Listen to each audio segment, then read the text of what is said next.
Welcome to our tutorial on how to allow camera and microphone access in Gmail on your PC after the latest update. Whether you're preparing for a video call or recording a message, let's ensure that your settings are just right. Here's a simple guide to get you started. First, open your preferred web browser and head to gmail.com. Once the page loads, log into your Gmail account if you haven't already. You should see your inbox in no time. Next, look at the web address bar at the top of your browser.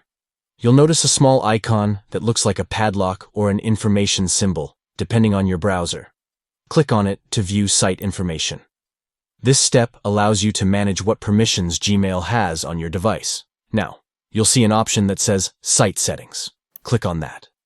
This is where all the magic happens regarding permissions for your microphone and camera.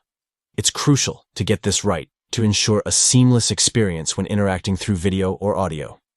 Once you're in the site settings, scroll down to the section labeled Permissions. Here, you should find options for both the microphone and the camera. First, locate the microphone setting and enable it by clicking on the drop-down menu. Choose Allow to give Gmail access. Then move on to the camera setting. Just like with the microphone, click the drop-down menu and select Allow for camera access. And that's it. You've successfully allowed camera and microphone access in Gmail on your PC. Now you can confidently join video calls or record messages without any hiccups. Happy emailing.